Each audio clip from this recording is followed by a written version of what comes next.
Assalamualaikum warahmatullahi wabarakatuh. Mohon izin Bapak, kami dari kelompok 6 akan memaparkan hasil kerja atau tugas kami mengenai laporan kegiatan digital marketing dengan judul Desain Pabrik and Scarf dengan platform Instagram.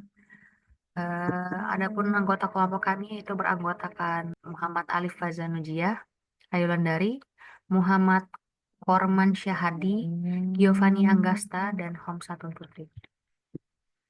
Selanjutnya, digital marketing ini adalah suatu pemasaran atau promosi sebuah merek atau produk yang menggunakan media digital atau internet dengan tujuan untuk menarik konsumen atau calon konsumen secara cepat. Digital marketing juga menggunakan perkembangan dunia digital untuk melakukan periklanan yang tidak dilakukan secara langsung, akan tetapi memiliki efek yang sangat berpengaruh.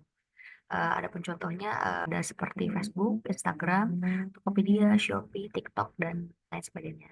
Tujuan dari digital marketing ini sendiri itu pertama untuk meningkatkan penjualan, yang kedua untuk memperluas pasar, yang ketiga juga untuk meningkatkan kesadaran akan merek yang dijual. Baik, selanjutnya untuk mengenai profil usaha yang kami ambil ini akan dijelaskan oleh rekan saya. Kepada rekan saya persilakan. Terima kasih. Baik, selanjutnya yaitu profil usaha. Untuk profil usaha, nama usaha Andriani Pattern Studio, lokasi Jalan Pelamboyan Utama, Bekasi, jenis produk desain digital pabrik dan scarf eksklusif untuk target pasar pengusaha milenial dan Gen Z. Baik, selanjutnya untuk filosofi desain logo, logo ini mencerminkan simple dan modern, eksklusivitas produk, profesionalisme dalam layanan. Selanjutnya itu strategi digital marketing. Di sini, strategi digital marketing kami menggunakan Instagram sebagai platform utama karena basis pengguna yang luas, fitur Instagram Ads untuk menjangkau audiens spesifik, interaksi aktif dengan pelanggan melalui media sosial. Baik, untuk selanjutnya akan dijelaskan oleh rekan saya yaitu Giovanni Anggasta. Terima kasih. Selanjutnya saya akan menjelaskan tahapan promosi produk. Yang dimana di sini kita ada Instagram. Yang pertama pembuatan konten kreatif berupa Instagram. Yang kedua publikasi produk di Instagram dengan mendeskripsikan dengan yang menarik. Lalu yang ketiga target iklan. Yang pertama perempuan usia 20 tahun ke atas dan minat pada fashion dan seni visual karena itu sangat mendukung untuk promosi produk tersebut. Selanjutnya analisis pasar dan target audiensi. Di sini ya terlihat lokasi teratas itu perempuan 63,2%, lalu laki-laki 36,8%.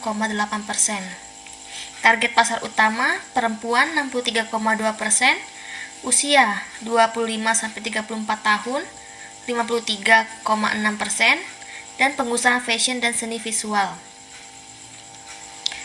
Di sini juga ada gambaran umumnya, target, pemirsa, dan anggaran dan durasi. Baiklah, selanjutnya akan dijelaskan sama rekan saya. Saya persilakan. Terima kasih. Sebelumnya saya akan menjelaskan mengenai daftar produk dan manajemen risiko untuk produk yang kami buat. Yang pertama memiliki kode nama ETI dan AIM. ETI merupakan produk desain yang bersifat reguler yang kami buat terlebih dahulu, kemudian dijual kepada konsumen. Dikarenakan untuk ide dari desain tersebut, kami buat dan pembeli tidak bisa melakukan revisi dari desain tersebut. Dan untuk harganya kami menjual sebesar Rp350.000 per desain dengan 4 warna. Dan untuk AN custom, contohnya untuk AN ini adalah terdapat pembeli yang ingin melakukan kustomisasi dari desainnya yang dapat melakukan revisi berkali-kali, namun memiliki harga yang jauh lebih mahal dikarenakan untuk custom untuk semua idenya kami harus melakukan verifikasi terlebih dahulu dengan pemilik dari ide dan juga untuk mengaplikasikan dari ide tersebut ke dalam desain yang kami buat. Dan untuk manajemen risiko dari yang kami buat itu berupa diskon dan promo bundling. Jadi apabila terdapat pembeli yang ingin bukan pembelian secara banyak, mereka bisa melakukan promo bundling yang harganya bisa dipotong hingga dari 10 hingga 20%. Dan juga untuk diversifikasi produk, kami menjual desain di dua bentuk. Yang pertama bentuk reguler dan bentuk custom. Dan diversifikasi produk tersebut untuk manajemen risiko kami agar bahwa pembeli dan kami sendiri sebagai toko merasa puas. Dikarenakan apabila produk tersebut tidak hanya satu jenis saja, maka untuk apabila salah satunya mengalami sepi pembeli, maka kami bisa menjual produk yang lain seperti itu. Dan untuk optimisasi iklan kami melakukan konfigurasi dan juga meningkatkan dari saldo iklan tersebut dan menargetkan kepada orang-orang tertentu seperti contohnya wanita lalu berumur 20 hingga 30 tahun. Dikarenakan untuk pembeli dari kami kebanyakan bukanlah orang-orang yang memiliki butik yang kecil, yang biasanya sudah memiliki toko tekstil yang sudah jadi, dan mereka membeli desain langsung untuk kemudian diaplikasikan kepada produk kain maupun scarf yang mereka miliki. Untuk hasil dan capaian, untuk jangkauan iklan yang kami gunakan menggunakan Instagram, itu untuk jangkauannya hingga mencapai 24.271 orang.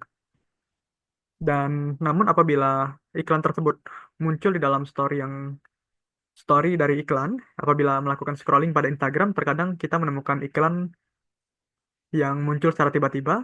Apabila iklan tersebut milik paid dari kami di Instagram, maka untuk biaya per klik dari setiap orang yang melakukannya itu Rp286.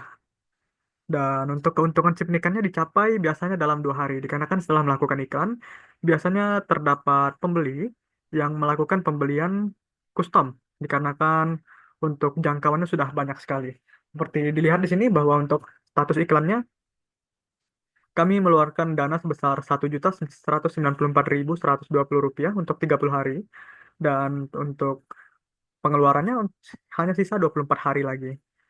Dan untuk lokasinya yang paling banyak maksud kami melihat dari profil kami, itu kebanyakan dari Jawa Barat, Jakarta, Jawa Tengah, Jawa Timur, dan terakhir Aceh. Lalu untuk studi kasus promosi custom design, contoh sukses dari desain yang kami buat yaitu AN yang berhasil terjual sebesar Rp2.700.000 per desain, namun memiliki keunikan dikarenakan ide desain tersebut berasal dari pembeli, bukan dari kami sendiri. Kami hanya mengaplikasikan dari desain tersebut, dari nilai intelektual dari pembeli kami, dan diaplikasikan kepada produk desain kami. Dan untuk strategi yang kami lakukan tentunya untuk iklannya ditargetkan terutama untuk di Jakarta dan Jawa Barat, dikarenakan untuk orang-orang yang melihat iklan kami dan yang pembeli memang kebanyakan dari Jawa Barat dan terutama dari Jakarta seperti itu.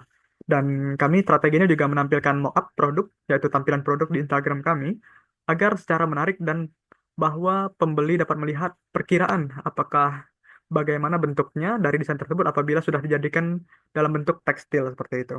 Dan untuk feedback dari pelanggan, tentunya 95% pelanggan merasa puas dengan desain eksklusif, dikarenakan setelah melakukan penjualan dan pembeli sudah melakukan transfer, maka desain tersebut tidak akan dijual kembali. Dikarenakan desain tersebut eksklusif hanya untuk satu pembeli saja, seperti itu. Dan komentar positifnya kebanyakan dikarenakan kecepatan respon layanan kami. Dan kebetulan untuk kami mendapatkan pembeli, kebanyakan bukan melalui chat pribadi di Instagram, namun melalui WhatsApp yang kami tampilkan pada profil. Jadi untuk kami bisa langsung menanggapi notifikasi yang muncul pada WhatsApp kami. Dan untuk ketiga, masukan untuk penambahan opsi desain. Jadi apabila opsi desainnya ada kekurangan atau pembeli ingin desain yang mirip namun dibedakan sedikit, maka untuk opsi desainnya ditambahkan dan dibuat yang baru yang sedikit berbeda, kemudian pembeli dapat melakukan transaksi untuk desain yang tersebut. Terima kasih. Silakan selanjutnya.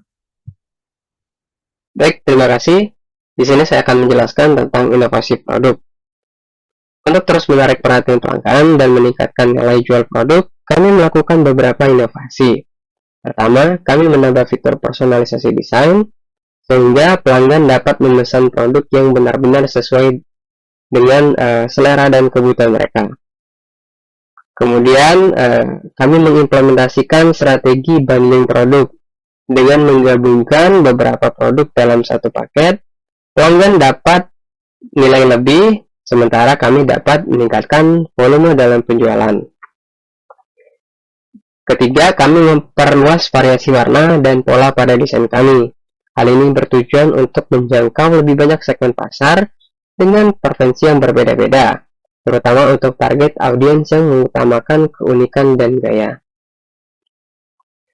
Untuk pengelolaan anggaran, dalam menjalankan strategi digital marketing, pengelolaan anggaran menjadi salah satu kunci keberhasilan. Kami telah mengalokasikan dana sebesar Rp1.940.000 untuk kampanye iklan di Instagram, dengan biaya harian sebesar Rp39.804, sehingga kami dapat menjalankan kampanye yang efisien dan tepat sasaran. Dana ini sepenuhnya digunakan untuk mengoptimalisasi targeting, sehingga iklan kami dapat menjangkau audiens yang relevan.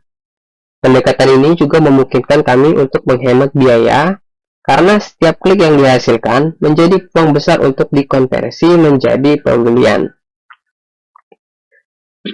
Kesimpulan dan rekomendasi.